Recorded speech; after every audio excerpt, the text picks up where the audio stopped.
జనసేన అధినేత పవన్ కళ్యాణ్ వ్యూహాలన్నీ బెడిసికొట్టేలా ఉన్నాయి.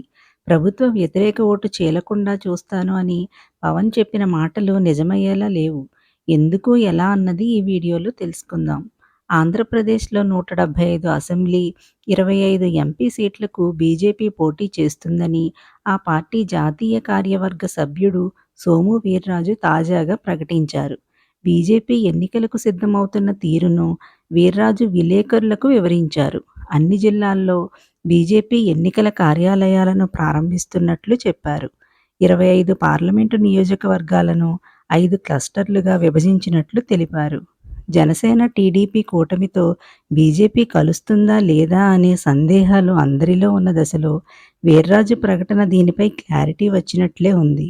బీజేపీలో సీనియర్ నాయకుడైన వీర్రాజుకి బీజేపీ జాతీయ నాయకత్వం ఆలోచనలు ఎలా ఉన్నాయన్నది తెలుస్తుంది. వారి ఆలోచనలకు అనుగుణంగానే ఆయన ఈ ప్రకటన చేశారు అనుకోవాలి. వీర్రాజు ప్రకటనను బట్టి బీజేపీ ఇటీవలి చర్యలను బేరీజు వేసి చూస్తే బీజేపీ ఒంటరి పోరుకు సిద్ధమవుతున్నట్లే ఉంది.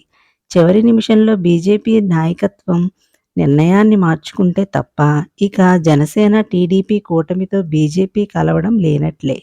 వైసీపీ ఒకవైపు, ఈ 3 పార్టీలు ఒకవైపు ముఖాముఖి పోరు జరగాలని ఆశించిన పవన్ కళ్యాణ్ కోరిక తీరనట్లే. ప్రభుత్వ వ్యతిరేక ఓటు చీలక తప్పదు. పైగా ఇప్పుడు త్రిముఖ పోరు కాస్త చతుర్ముఖ పోరుగా మారే అవకాశం కూడా కనిపిస్తుంది. షర్మిల రాకతో కాంగ్రెస్ పార్టీ ఎంతో కొంత బలపడుతుందని ఆ పార్టీ అభిమానులు అంచనా వేస్తున్నారు. పక్క రాష్ట్రాలైన కర్ణాటక, తెలంగాణలో కాంగ్రెస్ విజయం సాధించడంతో ఆ ప్రభావం ఏపీపై కూడా ఉంటుందని కాంగ్రెస్ కార్యకర్తలు ఆశపడుతున్నారు. జాతీయ స్థాయిలో ఇండియా కూటమిగా జట్టుకట్టిన కాంగ్రెస్, సిపిఐ, సిపిఎంలు ఏపీలోనూ కలిసి కూటమిగా పోటీ చేసే అవకాశాలు ఉన్నాయి.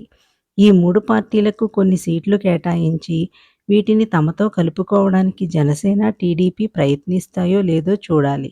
చంద్రబాబుకి ఎలాంటి అభ్యంతరం ఉండదు కాంగ్రెస్తో కలవడానికి.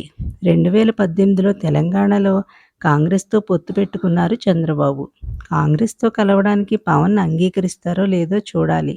ఆయన కాంగ్రెస్ని తీవ్రంగా వ్యతిరేకిస్తారు.